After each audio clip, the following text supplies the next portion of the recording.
Tu já participou de um exorcismo? Já. E perdi. Como é que é isso? Na verdade, eu te falei que cada diocese tem o seu padre exorcista. Mas há muitos casos que a gente atende. E teve outros casos que eu até consegui amenizar a situação. Neste específico que está citando, é que nós estávamos numa adoração do Santíssimo, com a hóstia. Eu estava passando com o ostensório e uma menina fez um soco assim, uma voz. E eu, na hora, porque você tem que ser muito discreto, porque você tem que perceber o que você quer naquele momento. E eu voltei, comecei a rezar e a pessoa começou a ter delírios. Mas eu achei por bem, estava com o ministro, inclusive, ministro Fernando Pérez. Falei assim, segura ali, leva na capela e nós terminamos a bênção. Concluí, fui lá na frente e fui na capela. Quando eu cheguei na capela, estava essa menina no chão, desfigurada, totalmente, a mãe do lado, a mãe estava do lado. Estou tentando recriar na minha memória. E ela deitada no chão, e eu comecei a rezar. Rapaz, ela era uma menina baixinha, cabelo comprido. Nós estávamos em 4. Nós não segurávamos. Algum psiquiatra, antes de você me julgar, escute psiquiatra. Porque quando a pessoa está em crise epilética ou uma crise psiquiátrica, de crise psicose, fugiu a palavra, um surto psicótico, a pessoa já tem naturalmente uma força sobrenatural. Isso não precisa ser demoníaco. Isso os psiquiatras concordam. Mas ela tinha uma força que ela rodava os 4. Negócio impressionante.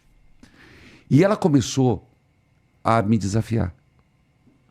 Ela começou a dizer... Eu comecei a rezar. E na hora da oração, eu comecei o creio, comecei a Salve Rainha, comecei a rezar as orações e fui para a oração do exorcismo. Naturalmente da minha cabeça. Sem intenção de... É que flui quando você reza, que é o renunciar e etc. Ela me chamou. Você não é exorcista.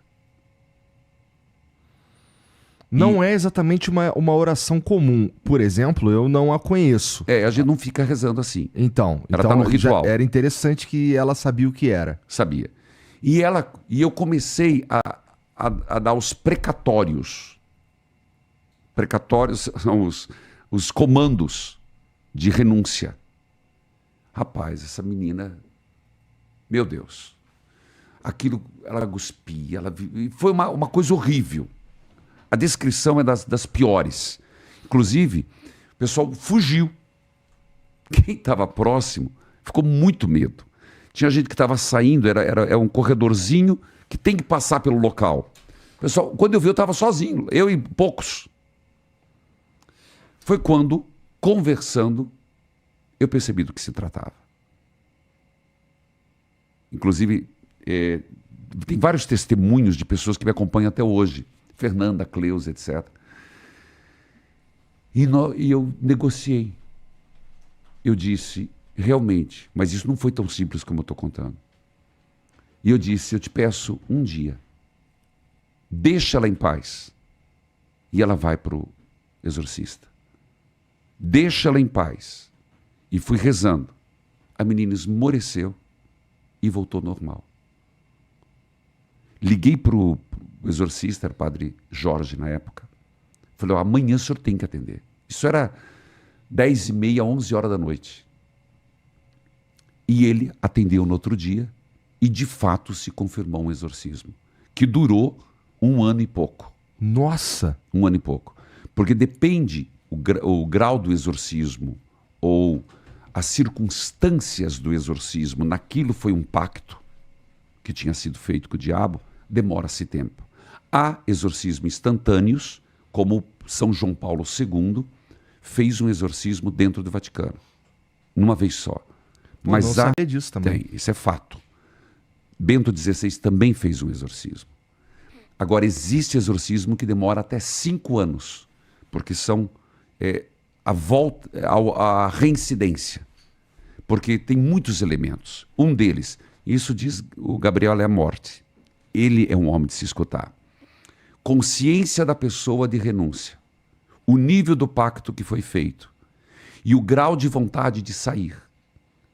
Porque às vezes a pessoa está num estado de tamanha prostração que ela não tem nem consciência do que é sair daquele estado. Então, aí é um outro processo.